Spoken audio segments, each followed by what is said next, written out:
Hi friends, simple ಅಡುಗೆ super ರುಚಿ ಚಾನಲ್ಗೆ ಎಲ್ಲರಿಗೂ ಸ್ವಾಗತ. ಸಬ್ಸ್ಕ್ರೈಬ್ ಮಾಡ್ಕೊಳ್ಳಿ ನನ್ನ ಚಾನಲ್ನ, ಲೈಕ್ ಮಾಡಿ, ಶೇರ್ ಮಾಡಿ, ಕಮೆಂಟ್ ಮಾಡಿ ಫ್ರೆಂಡ್ಸ್ ನಾನಿವತ್ತು ರಾಗಿ ಹಿಟ್ಟು ಮತ್ತು ಗೋಧಿ ಹಿಟ್ಟು ಎರಡನ್ನೂ ಬಳಸ್ಕೊಂಡು ದೋಸೆ ಮಾಡ್ತಾಯಿದ್ದೀನಿ. ಇದು ತುಂಬಾ ಚೆನ್ನಾಗಿರುತ್ತೆ ಮತ್ತು ಕ್ವಿಕ್ಕಾಗಿ ಆಗುವಂಥ ದೋಸೆ ಇದು ಫ್ರೆಂಡ್ಸ್. ಅದಕ್ಕೆ ನಾನು ಅರ್ಧ ಕಪ್ಪು ರಾಗಿ ಹಿಟ್ಟನ್ನ ತೊಗೊಂಡಿದ್ದೀನಿ, 1 ಕಪ್ಪು ಗೋಧಿ ಹಿಟ್ಟು ತೊಗೊಂಡಿದ್ದೀನಿ, ಹಾಗೆ ರುಚಿಗೆ ತಕ್ಕಷ್ಟು ಉಪ್ಪು ತೊಗೊಂಡಿದ್ದೀನಿ ಫ್ರೆಂಡ್ಸ್. ಇದು ಗೋಧಿ ಹಿಟ್ಟಿನ ಪ್ರಮಾಣ ಜಾಸ್ತಿ ಇರಬೇಕು, ರಾಗಿ ಹಿಟ್ಟಿನ ಪ್ರಮಾಣ ಕಮ್ಮಿ ಇರಬೇಕು ಫ್ರೆಂಡ್ಸ್. ಈಗ ನಾನು ಒಂದು ಬೌಲಿಗೆ 1 ಕಪ್ಪು ಗೋಧಿ ಹಿಟ್ಟನ್ನ ಸೇರಿಸ್ತಾ ಇದ್ದೀನಿ ಫ್ರೆಂಡ್ಸ್. ಹಾಗೆ ನಾನು ಅರ್ಧ ಕಪ್ಪು ರಾಗಿ ಹಿಟ್ಟನ್ನು ಸೇರಿಸ್ತಾ ಇದ್ದೀನಿ ಫ್ರೆಂಡ್ಸ್. ಹಾಗೆ ಸ್ವಲ್ಪ ಉಪ್ಪನ್ನು ಸೇರಿಸ್ತಾ ಇದ್ದೀನಿ. ಇದಕ್ಕೆ ನೀವು ಜೀರಿಗೆ ಮತ್ತು ಅಕ್ಕಿ ಹಿಟ್ಟು ಕೂಡ ಮಿಕ್ಸ್ ಮಾಡ್ಕೊಬೋದು. ನಾನು ಅವೆರಡನ್ನೂ ಮಿಕ್ಸ್ ಮಾಡ್ತಾ ಇಲ್ಲ. ನಾನು ಈಗ ಇದಕ್ಕೆ ಸ್ವಲ್ಪ ನೀರನ್ನು ಸೇರಿಸ್ತಾ ಇದ್ದೀನಿ ಫ್ರೆಂಡ್ಸ್. ಈಗ ಚೆನ್ನಾಗಿ ನಾವು ದೋಸೆ ಹಿಟ್ಟಿಗೆ, ಮಾಮೂಲಿ ದೋಸೆ ಹಿಟ್ಟಿಗೆ ಹೇಗೆ ಕಲಿಸ್ಕೊತೀವೋ ಆ ರೀತಿ ಕಲಿಸ್ಕೊಬೇಕು ಫ್ರೆಂಡ್ಸ್. ಇದು ತುಂಬ ಚೆನ್ನಾಗಿರುತ್ತೆ ಫ್ರೆಂಡ್ಸ್. ಇದೀಗ ನಾನು ಕಲಸಿ ಒಂದು ಅರ್ಧ ಗಂಟೆ ಬಿಡ್ತಾಯಿದ್ದೀನಿ ಫ್ರೆಂಡ್ಸ್. ಜಾಸ್ತಿ ಹೊತ್ತು ನೆನೆಸೋ ಅವಶ್ಯಕತೆಯೂ ಇಲ್ಲ. ಈಗ ಒಂದು ಅರ್ಧ ಗಂಟೆ ಆಗಿದೆ ಫ್ರೆಂಡ್ಸ್. ಈಗ ನೋಡಿ ಹೇಗೆ ಬಂದಿದೆ ಅಂತೇಳಿ. ಈ ರೀತಿ ಆದರೆ ಸಾಕು ಫ್ರೆಂಡ್ಸ್.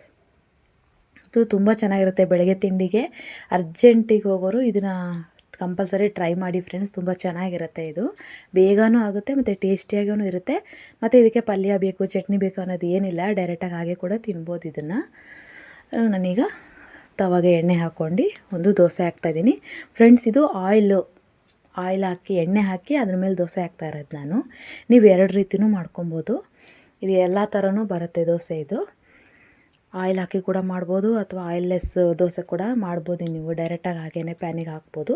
ನಾನು ಅದಕ್ಕೆ 2 ಥರನೂ ಮಾಡಿ ತೋರಿಸ್ತಾ ಇದ್ದೀನಿ ನಿಮಗೆ. ಇದು ಎಣ್ಣೆ ಹಾಕಿ ಮಾಡಿರೋ ದೋಸೆ. ಇದು ಈ ರೀತಿ ಬಂದಿದೆ ಫ್ರೆಂಡ್ಸ್. ಈಗ ನಾನು ಎಣ್ಣೆ ಹಾಕ್ದೇ ಉಯ್ತಾ ಇರೋ ದೋಸೆ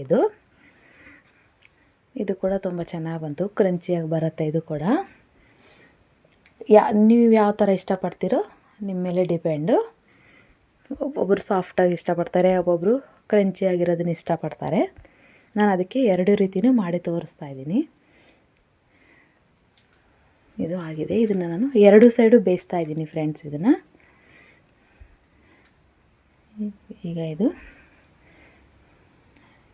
ಈಗ ನಾನು ಇದಕ್ಕೆ ಸ್ವಲ್ಪ ಕೂಡ ಎಣ್ಣೆ, 1 ಡ್ರಾಪ್ ಕೂಡ ಎಣ್ಣೆ ನಾನು ಸೇರಿಸ್ತಾ ಇಲ್ಲ.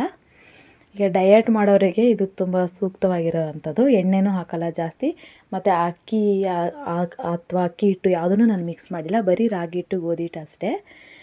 ನೋಡಿ ಫ್ರೆಂಡ್ಸ್, ನಾನು ಪಲ್ಯ ಮಾಡ್ಕೊಂಡಿದ್ದೆ. ಇದಕ್ಕೆ ಪಲ್ಯನೇ ಬೇಕನ್ನೋ ಅವಶ್ಯಕತೆ ಏನಿಲ್ಲ, ಚಟ್ನಿ ಕೂಡ ಆಗುತ್ತೆ. ಇದು ನೋಡಿ ಫ್ರೆಂಡ್ಸ್, ಇದು ನಾನು ಆಯಿಲೇ ಹಾಕ್ದೇ ಕ್ರಂಚಿಯಾಗಿ ಮಾಡಿರೋದು. ಇದು ನೋಡಿ ಹೇಗೆ ಬಂದಿದೆ ಅಂತ ಹೇಳಿ. ಮತ್ತು ನಾನು ಇದನ್ನು ಇನ್ನೊಂದನ್ನು ಇಲ್ಲಿ ನೋಡಿ, ಇದು ಆಯಿಲ್ ಮಿಕ್ಸ್ ಮಾಡಿ ಸಾಫ್ಟಾಗಿ ಮಾಡಿರೋದು. ನೋಡಿ ಎಷ್ಟು ಸಾಫ್ಟಾಗಿ ಬಂದಿದೆ ಅಂತೇಳಿ. ತುಂಬ ಚೆನ್ನಾಗಿರುತ್ತೆ ಫ್ರೆಂಡ್ಸ್. ಬೆಳಗ್ಗೆ ಬ್ರೇಕ್ಫಾಸ್ಟಿಗೆ ತುಂಬಾ ಚೆನ್ನಾಗಿರುತ್ತೆ. ಮಕ್ಕಳು ಬಾಕ್ಸಿಗೆ ಕೂಡ ನೀವು ಹಾಕ್ಬೋದು. ಮತ್ತು ಅರ್ಜೆಂಟ್ ಆರ್ಡರ್ ಆದರೆ ತುಂಬ ಚೆನ್ನಾಗಿರುತ್ತೆ. ಎಲ್ಲರೂ ಒಂದು ಸಲ ಟ್ರೈ ಮಾಡಿ friends. Thank you so much. ನಾನು ವಿಡಿಯೋ ನೋಡ್ತಿದ್ದಾರೆ ಎಲ್ಲರಿಗೂ ಥ್ಯಾಂಕ್ ಯು.